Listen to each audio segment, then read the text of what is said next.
Welcome back to my below zero no damage run of Mina the Hollower. In the last video I cleared Bone Beach to get my 5th generator, so there's just one left. And you can find it over in the mirror world, so let's go take a look.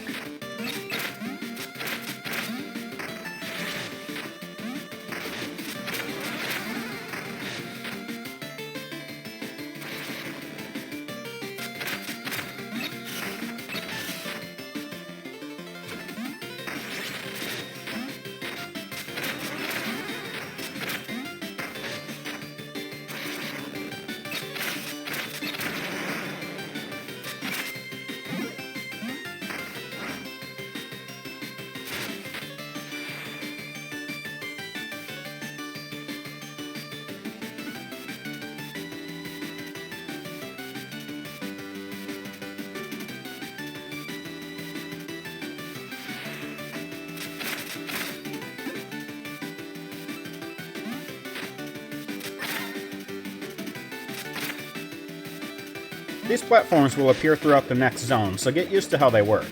They'll move in whichever direction you move while you're standing on them. If you move back and forth, you can even use them as swings to make them move further than they normally would, and the speed of your movement also counts.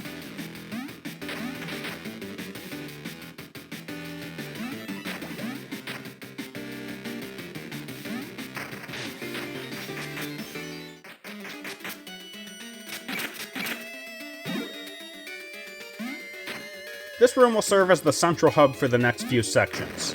There are 4 gates to open into the final area, and you'll always be led back here after you open one. So I'll be hitting the same checkpoint every time I come back here.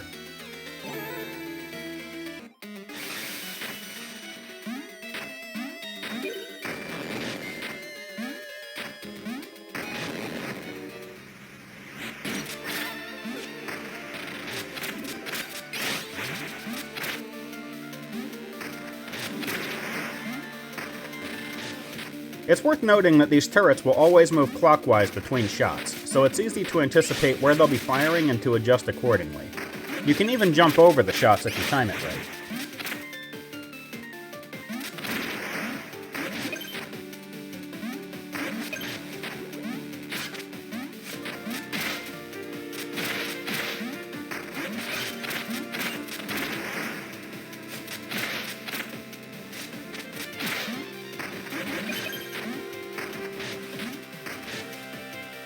I'm going to drop a recall at the start of this room. When I activate the black holes, I'll have to move back to where I started anyway, and this just saves me the time of jumping back here. As you'll see shortly, the black holes essentially serve as pits that you can fall into, but if they're covering a wall, it makes that area passable. So there will be many cases where you want to jump over them to reach other areas.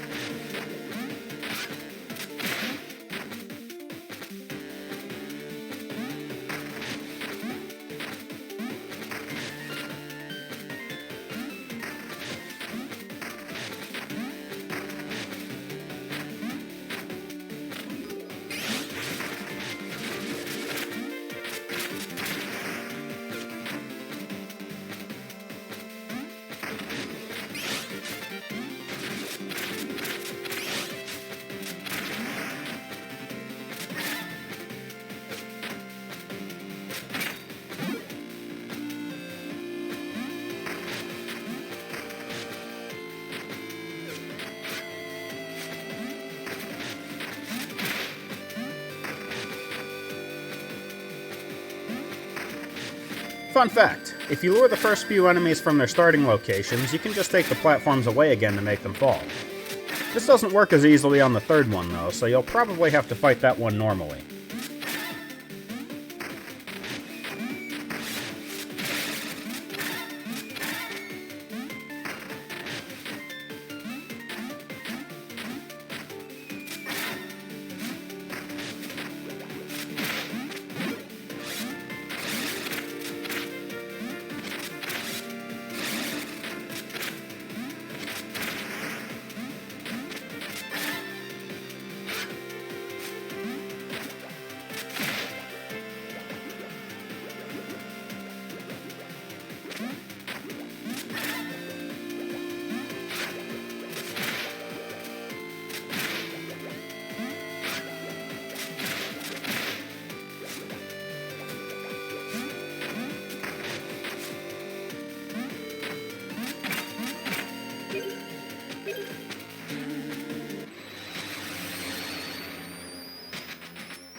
One gate down, so I'll make a stop at the central checkpoint and then we'll move on to the next area.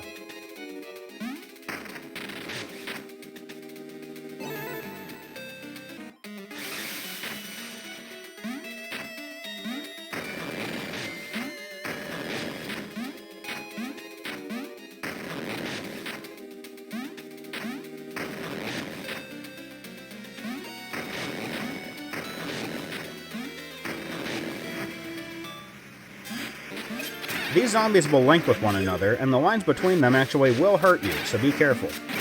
The green ones will usually fall in a single hit by the time you get here, but the red ones are a little more sturdy. So focus on taking out the green ones as fast as possible, and then just lure the red ones into diving at you and get behind them.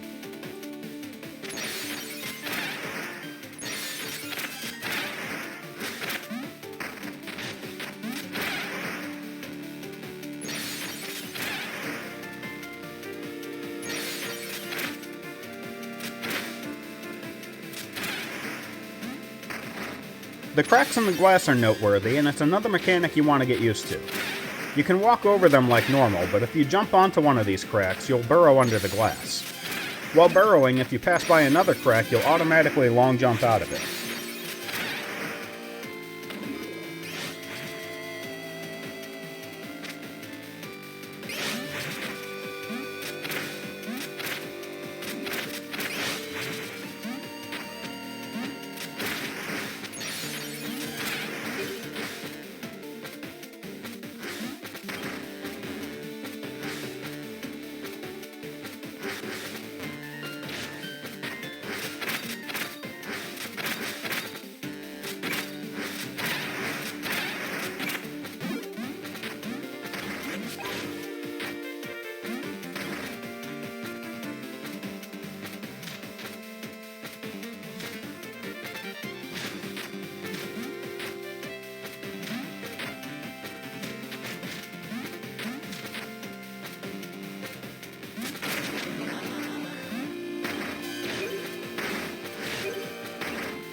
Try to wait until one of the zombies moves to the left side of the platform, and then jump directly at them.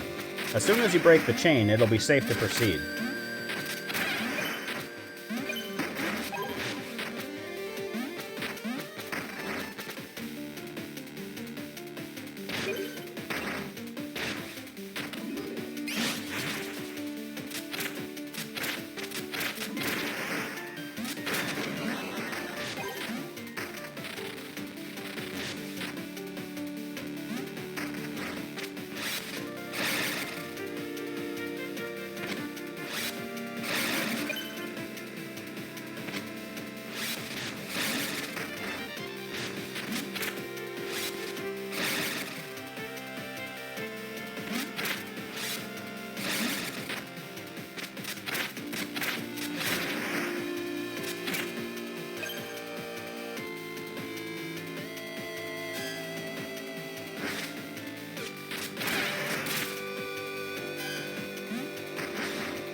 An important note here. If you go after the enemy on the left, it's just going to summon more zombies, and that means more links to avoid.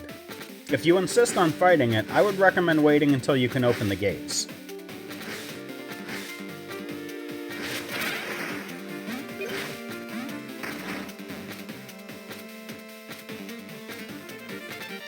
These cubes can be a pain.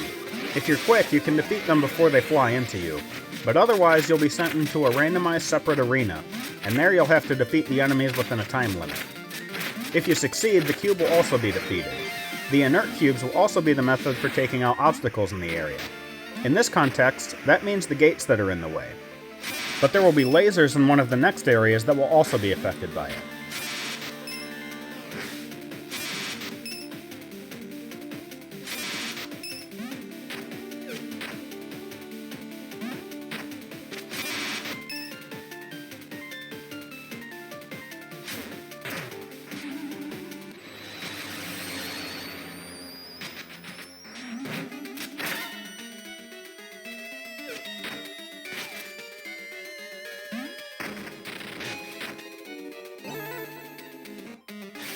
Another gate down, and this particular exit grants you access to another area that has a mini-boss in it, so that'll be the next stop.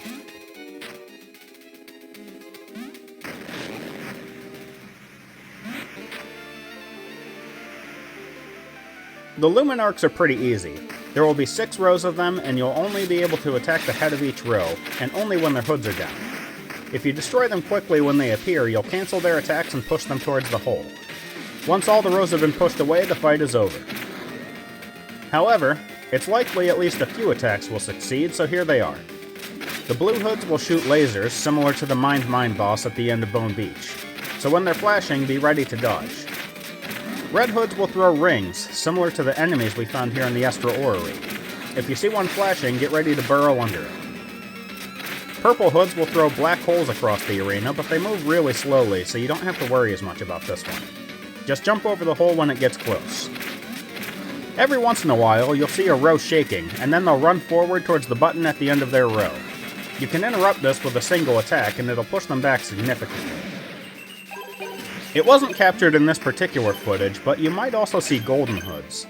If you destroy these, it'll push back all the rows around them as well, so aim for them whenever they're around.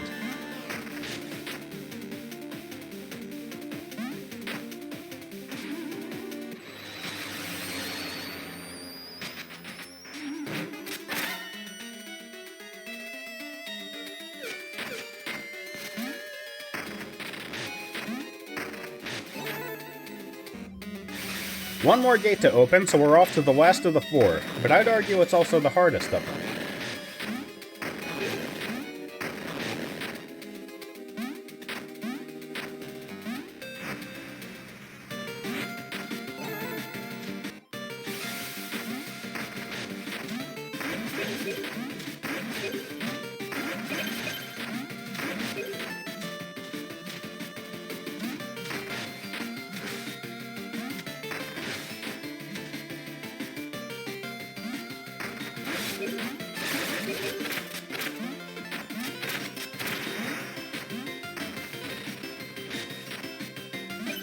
Normally, you would have to ride on this gear while avoiding the laser, but since I still have my trusty recall disc, I can actually skip to the exit.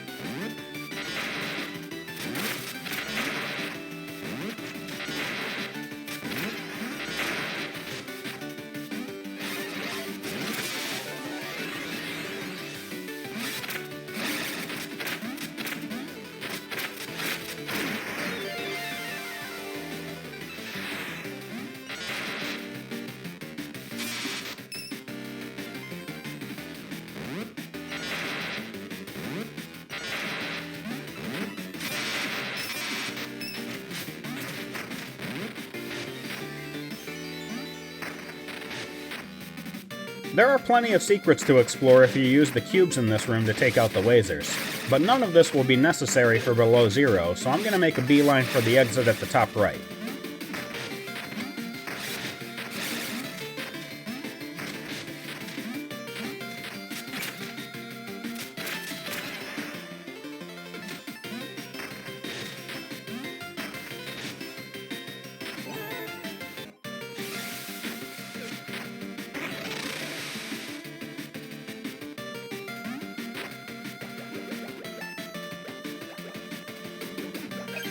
At the start of this section, you'll want to swing the platform up and down.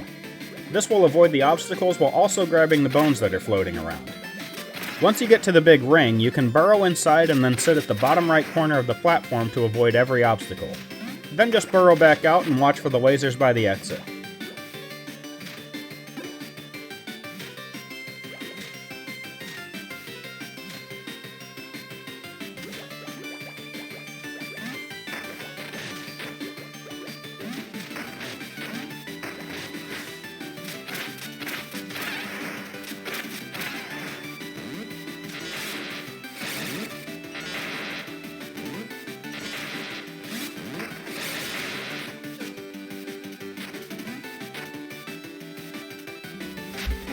I dropped a recall before attacking the knight on this gear, but it wasn't necessary this time around. The important things to remember are to burrow under the sword throw to outrange the orbiting planet attack, to jump to another platform when he repeatedly stabs the ground, and of course, to get out of the telegraphed circle when he does the big attack.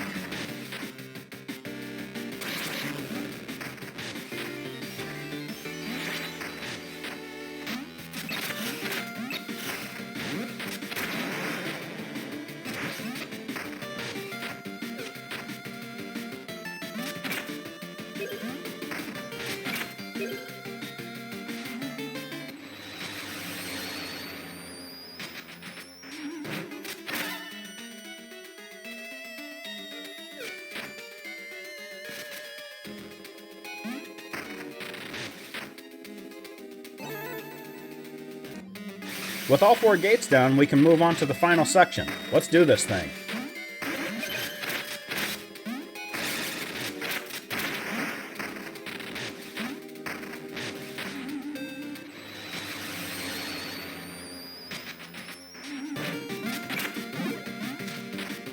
These platforms are a little bit different from what we've seen before.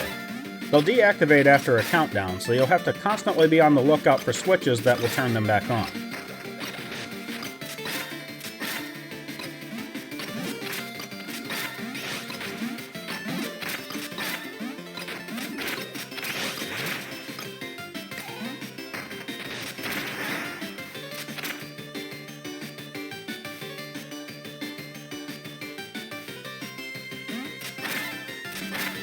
At the end, you'll have to use the platform swings to bounce from one switch to the other until the black holes show up that will allow you to reach the exit.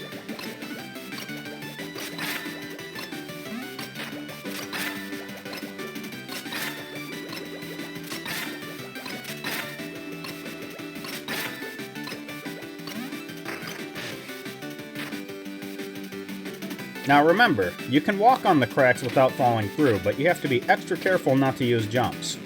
There will be enemies chasing you at some point, so don't be tempted.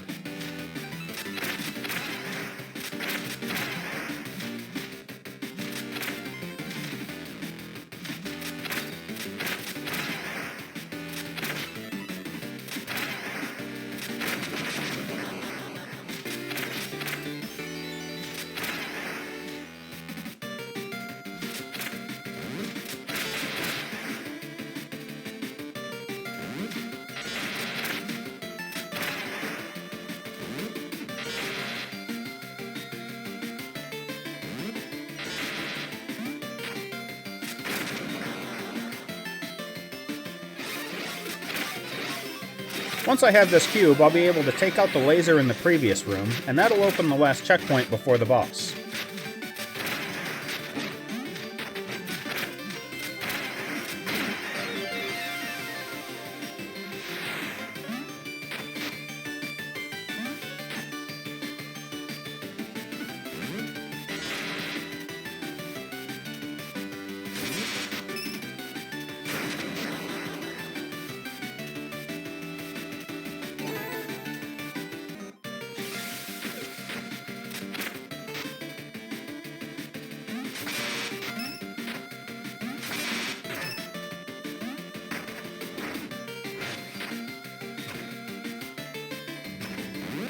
Now this boss is a marathon, and it was easily one of the hardest ones to complete without damage. In fact, I may replay the fight a second time for good measure, because there is just so much to say about this one, but I'll break it down as best as I can. Most of the attacks in Phase 1 overlap with Phase 2. It can do 2 versions of a claw swipe. If it raises a claw and its back is visible, it's going for the short version. You should be able to just walk away from this one, especially if you jump for good measure. Now if instead you see its belly when it raises a claw, and then the boss starts to shake, it's going for a long swipe. It'll charge at you before doing the attack, so you'll have to gauge the distance and burrow away. Once you get the hang of it, you can even get a couple of hits in after the charge. And you can think of it this way. You see those squares that are on the floor? Let's say, for example, that the boss is standing between 2 of these squares when it goes for the charging attack. It should end up in the next gap between the squares when the attack is finished, so you can wait for it just beyond that point and then fire away. If the boss rears back and growls, it's going to run after you, and it'll follow up with more claw attacks. So just burrow under the boss and then go back to the usual rotation. Next, you might see the boss pound the ground, which will create red zombie ads as well as a bunch of barriers that will radiate out from the boss. It's usually best to just back off during this one and focus on jumping over the barriers, but you can technically sneak in some damage right after it hits the ground if you want to be more aggressive. You just gotta keep jumping over the barriers as soon as they start moving. Keep in mind as well that destroying the zombies will also damage the boss while keeping the floor clear, so anytime you have an opening, go ahead and hit those. You might also see the boss sprout extra legs. Then it'll start chasing after you in straight lines, pausing whenever it reaches where you were when the movement started. Just lead the boss in big circles around the arena until it stops. Lastly, if you ever see the boss flinch, move up and attack as much as you possibly can before it stops. As soon as the boss starts moving again, you can get 2 more attacks in before it dodges away. During Phase 2, I noticed that this actually moves up to 3 hits before it dodges. It's also worth noting that this always happens after the boss sprouts legs, so once that attack deactivates, be ready to move in. Once you get to Phase 2, all of these attacks will continue, but now it's possible that when it goes for a claw swipe, its claw will shake beforehand. This is a signifier that it's also going to throw a shockwave in the same direction, so you'll either have to jump or burrow under it. For this very reason, I tend not to be as aggressive about damaging the boss after claw swipes once I reach this point. You'll also notice that I start moving around the boss rather than in straight lines away from it, since this avoids the shockwaves as well. About halfway through Phase 2, all hell breaks loose. It'll split into a bunch of zombie ads, which you can damage as they run in straight lines back and forth through the room. Eventually, they'll all meet in 2 piles, so watch for them to start changing directions. I usually try to be near the corner to avoid these sudden movement changes. Then they'll form into 2 different versions of the boss, each of which has the same moves. And this is where no damage runs go to die, so you need to start playing it safe. What eventually worked for me was burrowing in big circles around the room until you see one of them flinch. Then you can get your attacks in, but keep an eye out for the other boss as you do. If you have to cut it short, do it, because there's going to be other chances. If one of them starts making barriers or sprouts legs, I mean, best of luck everyone. It can be done, but it is not easy.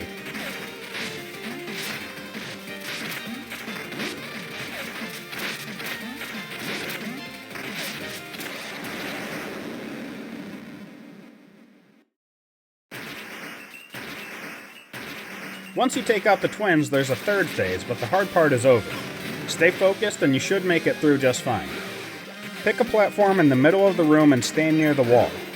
When the boss shoots fireballs, just jump over them, and when it charges at you, move away from the wall and attack as it passes.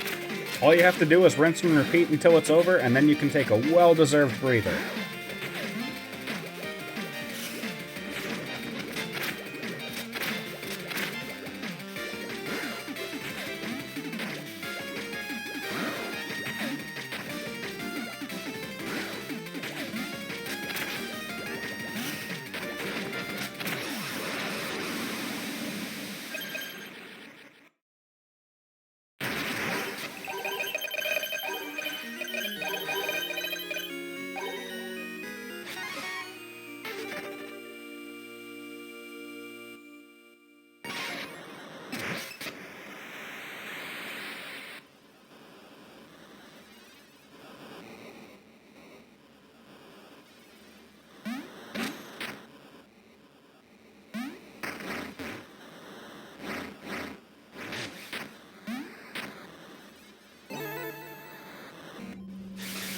You know the drill by now.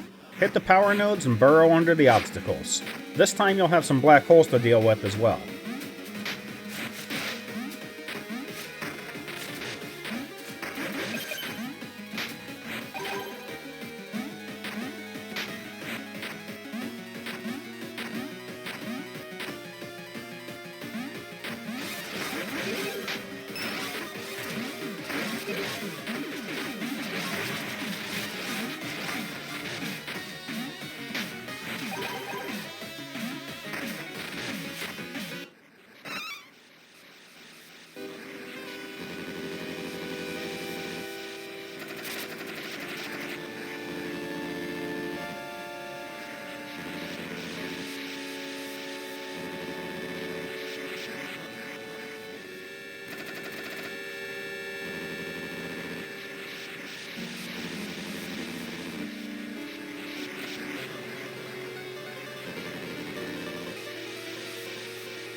The exit of the Astral Orrery will take me back to Ossex, which is exactly where I want to be for next time, so that works out.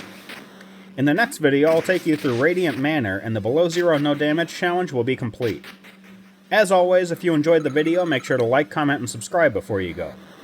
Regardless though, thank you for watching, and I hope I'll see you again next time.